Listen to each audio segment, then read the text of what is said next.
responding and going back from that versus kind of being in a position now where you're standing at 10-0 and you've had a run of comfortable victories. Now, maybe not comfortable from your perspective, but comfortable victories over the past stretch.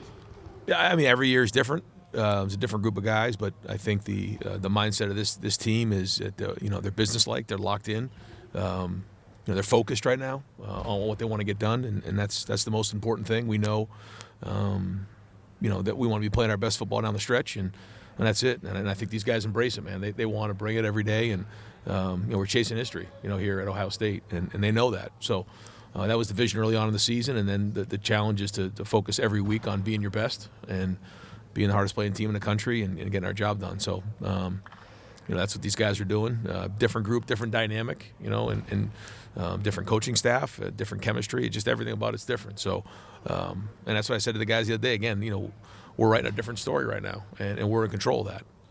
And that's what's great about being at Ohio State. You're in control of what's going on, and that's it. That's what we're going to focus on, what we can control. And then the rest of it is just noise, and we have to stay focused this time of season. Your favorite topic, injuries. Julian, obviously, got a little nickname. Is there any question about him? Is he full blown this week? He's had a full week of practice. Yeah. Right next door. Brian, do all the now that your defense gets and obviously the talent you have on there, maybe Jalen McClain's not a guy who gets a lot of attention for the job he's done. He's still very good in his football career. What has impressed you about his stability throughout the season, his first full year? Yeah, well, his play, he's physical. You can feel his presence when he's out there.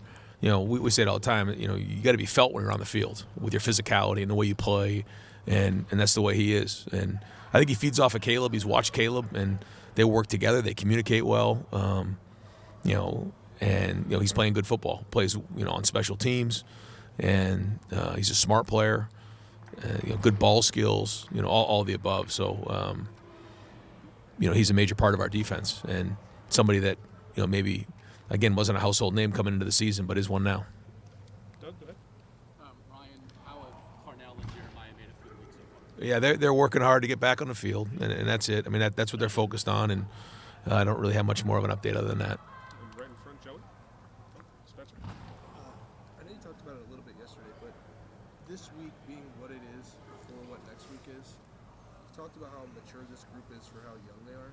Is this week kind of the ultimate test of that maturity to see how they act before next week happens? I mean, every week is a test, and how we master each week in terms of our process is what we're looking for. And it's easy to lose focus on what's going on right now when throughout the season there's different things that can drift you away from what needs to be where all your energy needs to be, and that's it. So that's what we're going to do this week, and that's been a message all along, and it's not going to change next week either. It's from Sunday all the way till we play the game, and the foot hits the ball. We got to be focused on our opponent, and that's what it's going to come down to in the end. So, every game we got to take care of the football. Every game we got to tackle well. Every game we got to block. Every game we got to win the X-play battle. Everything that comes with these games. So.